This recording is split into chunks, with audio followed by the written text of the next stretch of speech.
Assalamualaikum warahmatullahi wabarakatuh. Halo anak-anak semuanya, bagaimana nih kabarnya? Semoga sehat selalu ya. Nah, kali ini kita akan belajar tentang tata tertib yang ada di sekolah. Sebelumnya, perkenalkan terlebih dahulu yuk. Karena ada semboyan tak kenal maka tak sayang. Perkenalkan, nama saya Sela Fitri Wahyuni. Kali ini kita akan belajar tata tertib, yaitu ada pengertiannya, ada tujuan, manfaat, dan juga contoh-contoh penerapan tata tertib yang ada di sekolah. Di sekolah kalian ada nggak sih tata tertib? Biasanya tata tertib dipajang atau dipasang di dinding sekolah agar seluruh warga sekolah bisa melihat tata tertib apa aja sih yang ada di sekolah. Nah, kita masuk ke materi yuk. Apa sih pengertian dari tata tertib sendiri? Tata tertib sendiri adalah peraturan yang dibuat oleh suatu lembaga untuk dilaksanakan atau dipatuhi oleh masyarakat yang pastinya bersifat memaksa dan juga ada sanksi jika melanggarnya.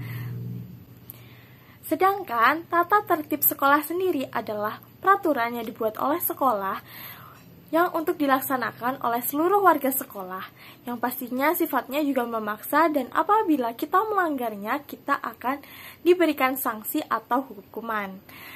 Nah, jadi apa sih tujuan dari tata tertib di sekolah? Tujuan dari tata tertib di sekolah yaitu yang pertama adalah menciptakan suasana yang aman, nyaman dalam suasana belajar. Kalau kita tidak tertib terhadap peraturan yang ada di sekolah, pastinya sekolah akan kacau dan menyebabkan suasana yang tidak kondusif atau tidak nyaman untuk suasana belajar. Yang kedua, tujuan dari penerapan tata tertib sendiri yaitu adalah melatih tanggung jawab, hak, dan juga kewajiban. Maksudnya di sini adalah kita mempunyai kewajiban, hak, dan juga tanggung jawab dalam pelaksanaannya. Misalnya, kita sebagai warga sekolah, kita harus menjaga kebersihan. Apabila kita memiliki sampah, harus dibuang di tempat sampah. Lalu yang selanjutnya yaitu adalah melatih kita untuk tahu hal apa saja sih yang boleh dilakukan, yang tidak boleh dilakukan.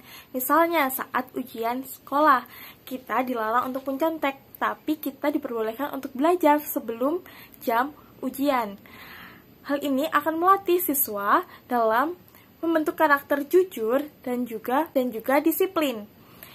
Nah, manfaat dari tata tertib sendiri yaitu yang pertama, kehidupan di dalam sekolah akan lebih teratur dan juga tertib. Yang kedua, akan menciptakan suasana yang aman, nyaman, dan juga menyenangkan dalam proses belajar mengajar. Yang ketiga, akan melatih kita dalam bertanggung jawab. Yang keempat, membuat pelaksanaan hak dan juga kewajiban akan berjalan secara optimal. Contohnya di sini adalah ketika siswa memiliki hak yaitu mendapatkan pelajaran dan memiliki kewajiban yaitu adalah belajar, sehingga dalam penyerapan ilmu ataupun penyerapan materi akan diserap secara optimal dan pemahamannya juga akan optimal nih. Jadi anak-anak semuanya jangan lupa untuk tetap patuhi peraturan yang ada di sekolah. Nah, yang terakhir yaitu apa sih contoh-contoh tata tertib yang ada di sekolah? Tata tertib yang pertama yaitu adalah datang tepat waktu. Misalnya nih, kita masuk pukul 7. Otomatis kita harus datang sebelum pukul 7. Itu adalah yang namanya datang tepat waktu. Yang kedua, yaitu adalah memakai seragam lengkap sesuai dengan jadwalnya. Misalnya, jadwal hari Senin yaitu adalah merah putih. Maka, jangan menggunakan baju merah putih ketika hari Jumat. Karena hari Jumat sendiri adalah memakai seragam pramuka. Yang selanjutnya yaitu adalah meminta izin ketika meninggalkan kelas. Misalnya, misalnya nih, kita ingin buang air kecil, maka kita izin kepada guru terlebih dahulu. Kita minta izin misalnya, Mbak, Bu, kita minta izin untuk ke belakang terlebih dahulu. Lalu setelah kembali, kita mengucapkan terima kasih telah memberikan izin. Nah, yang selanjutnya yaitu adalah mengumpulkan tugas tepat waktu. Misalnya, kita diberikan tugas dikumpulkan hari Senin. Kita harus mengerjakan sebelum hari Senin dan dikumpulkan hari Senin. Kita tidak boleh mengumpulkannya hari Selasa, Rabu, dan selanjutnya. Lalu tata tertib selanjutnya yaitu adalah hormat kepada guru. Ketika ada guru, kita harus menghormatinya dengan bersalaman maupun dengan menyapanya. Yang keenam yaitu kita tidak boleh bertengkar dengan teman. Karena ketika kita bertengkar dengan teman, kita akan menciptakan suasana yang tidak nyaman dalam proses belajar. Dan tata tertib selanjutnya, dilarang atau tidak membuang sampah sembarangan.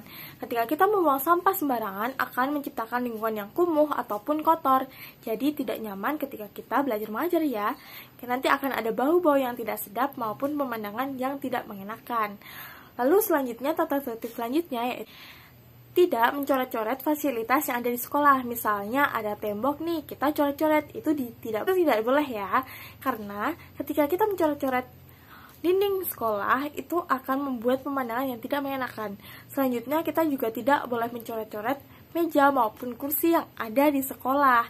Ini biasanya dilakukan dengan melakukan tip a chair. Itu dilarang ya, karena itu akan merusak pemandangan dan juga membuat pembelajaran tidak nyaman. Selanjutnya yaitu adalah tidak mencontek saat ujian.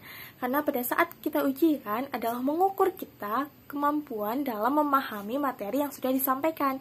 Jadi jangan sesekali untuk mencontek, karena itu adalah perilaku yang tidak baik atau tercela. Dan yang terakhir adalah dilarang merokok.